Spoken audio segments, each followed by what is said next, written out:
He's right there where he needed to be. Right there on the point of that bank right there. Hit it kind of hard, but the water's a little stained, so it's hard to see them. So I just had to blind cast at him. Maybe with the tide going out this morning, these backwaters will clear up a little bit.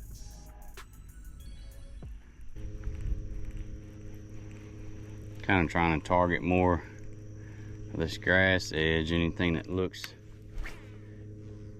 not as consistent as just a hard line, points, cuts, little pockets in the grass.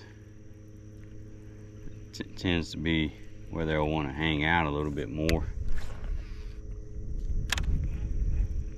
Cruising down that little grass edge.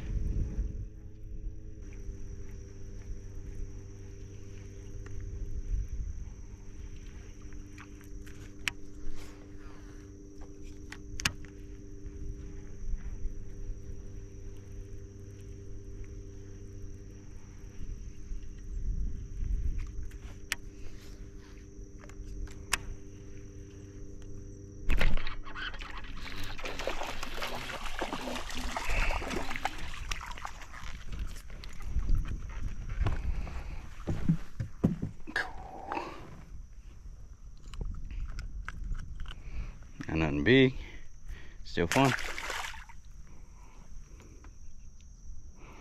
He hit that thing hard. Right there down that grass edge where that wind's blowing.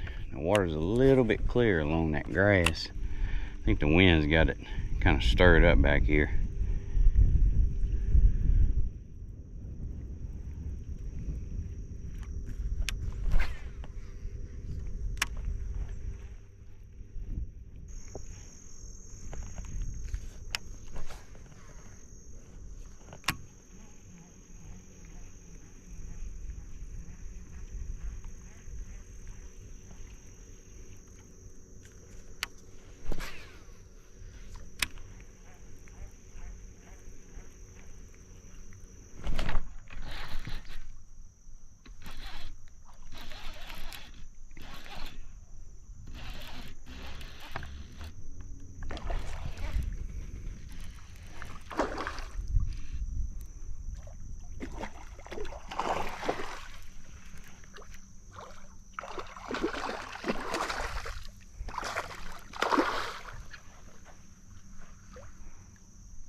A little bit better fish back here in these skinnier waters.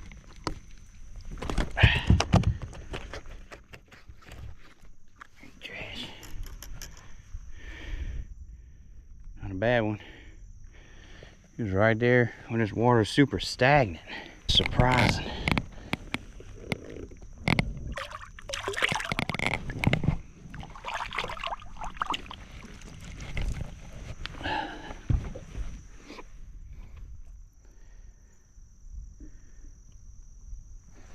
Once you catch a handful of fish, it's always a good idea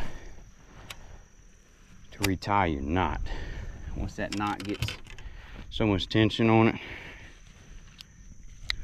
it tends to want to pop on you whenever you put a hook set or try and boat flip one.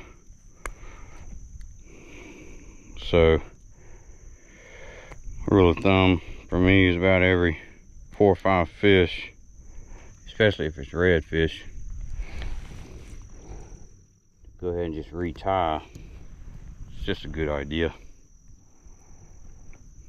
Keep you from breaking off, losing fish, losing baits.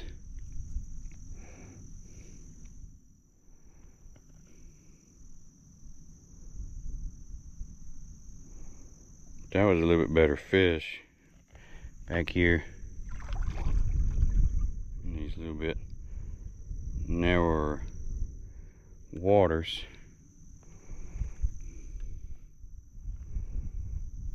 might be a clue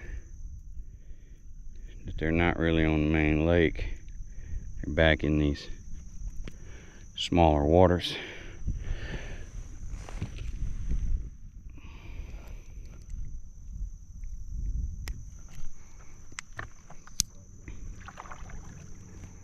Overview of my setup here.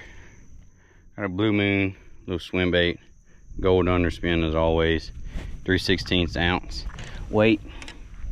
Got a 13 blackout, medium heavy, 7'3" with a 13 concept A reel, 8:1 to 1. I know it's a little bit higher of a gear ratio, but I could burn it back if I'm not in the area that I want to be in. These redfish out here tend to want to be next to this grass edge where it makes these little pockets and such, like I was explaining earlier. So once I get away from there, if I feel like I'm not in a strike zone or a area where the redfish are, I could hurry up and burn that bait back, get it right there next to where my next cast needs to be.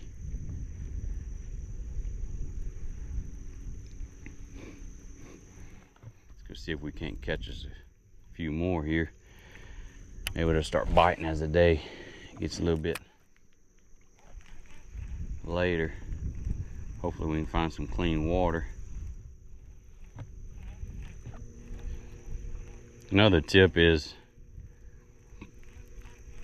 if you're on your trolling motor, you want to leave your trolling motor on constant if you're around or in a area where they have fish. If you get on it and off of it, on it and off of it, then the fish are going to pick that up as noises that they're not used to, and it'll tend to want to spook them, especially if you on it and off of it and kicking up mud and hitting oysters and sticks and everything else, making all kinds of racket that they're not used to. But if you stay on your trolling motor and then it's a constant hum, I can get out the grass and learn like I know how to fish. If you stay on your trolling motor and it's more of a constant hum, as you get closer and closer and closer to them, then they tend not to spook as easy, as far as if you're sight fishing them or even just in that general area of them. Looks like that's one pushing out in front of me. Might be the same one I just caught a few minutes ago.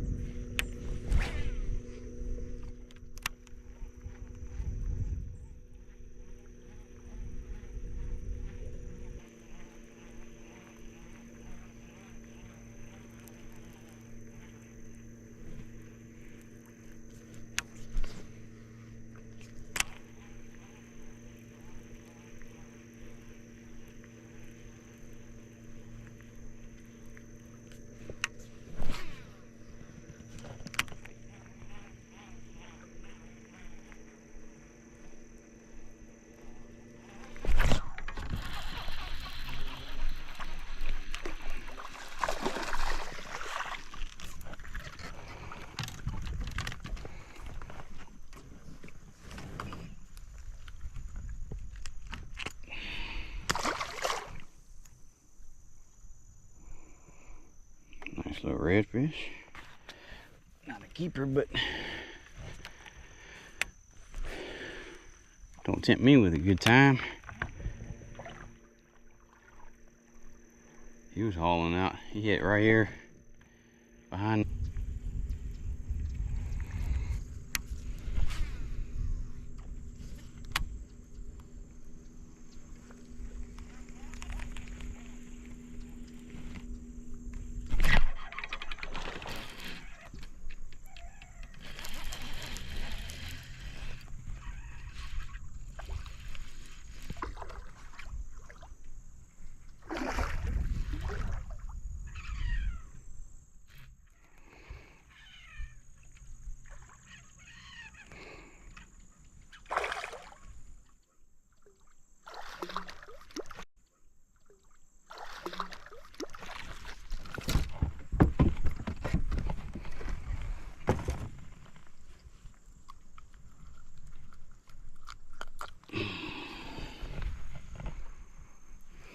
A nice one. Couple spots on him. He was right there in that little channel. Hit it right next to the grass.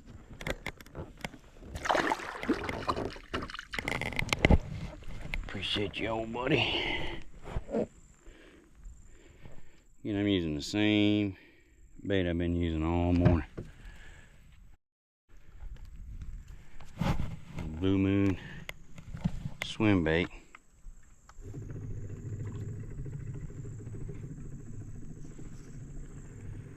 See if maybe we can't get back in these two ponds. Catch a couple